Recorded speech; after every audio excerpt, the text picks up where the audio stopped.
Illegal fishing, aside from piracy, remains a primary concern for maritime law enforcement globally. In Belizean waters, there have been numerous reports of Guatemalan fishermen unlawfully harvesting our marine resources. Oddly enough, the shoe is on the other foot, except that it involves a Greek-owned vessel and a crew of men who have never set foot on Belizean soil or sailed our high seas. The Greco-1, a trawler operating illegally within Somali waters, flies the Belizean standard after receiving permission from the International Merchant Marine Registry of Belize 2 years ago. Tonight, it is grounded in Mombasa, the chief seaport of Kenya.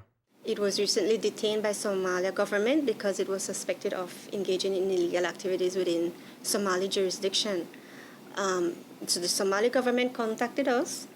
We have been in communication with them as well as the government of Mombasa in regards to the allegations that were made of illegal fishing.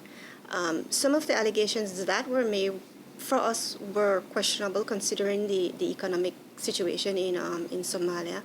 But we have worked with the owners, we have worked with the Mombasa government, with the Somali government, and at present we have come to a resolution of the allegations. So how does a watercraft owned by a Greek company, registered with Imarbe and permitted to fly the Belizean flag, end up in custody off the coast of Africa?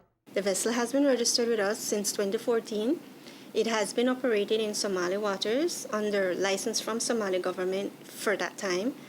And what we believe happened is in 2014, Somali revised their fisheries law and certain legislations were changed as regards to what type of vessel can operate. Foreign-owned vessels can operate in their jurisdiction.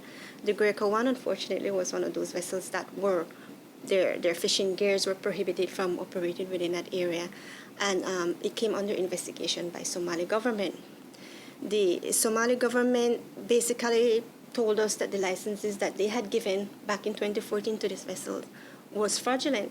So there was a lot of back and forth communication with the Somali government regarding these so-called fraudulent permits that were given by their administration.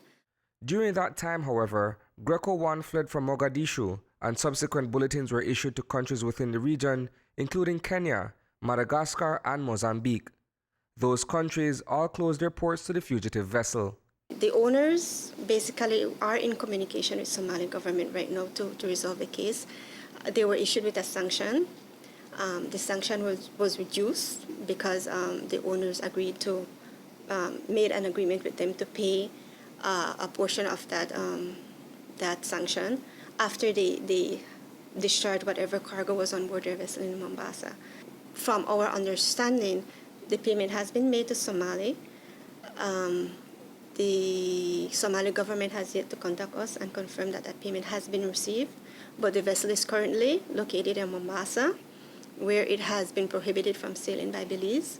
Its license has been suspended until we receive confirmation from Somalia that the case has been closed. Prior to the trawler taking flight, an inspection of its cargo space revealed that the hold was filled to capacity with approximately 30 tons of high-value frozen fish, arguably worth more than the vessel itself. Will the government of Belize, Imarbe's new owner, face any sanctions in light of Greco-1's illegal exploits? We have our legislation that governs these type of activities, and we took actions when we heard about the allegations. Like I said, we contacted the Somali government. The actions that we took was prohibiting the vessel from sailing and suspending its license. So this time the vessel doesn't have a license to operate, and it's currently located in Mombasa, where it remains until we give the permission that it could continue its operation. Greco-1 had been facing fines of up to $600,000 for violations of Somali fisheries law. This is the first case that has made it onto the media blotter since government compulsorily acquired Imarbe in 2013. Reporting for News 5, I am Isani Cayetano.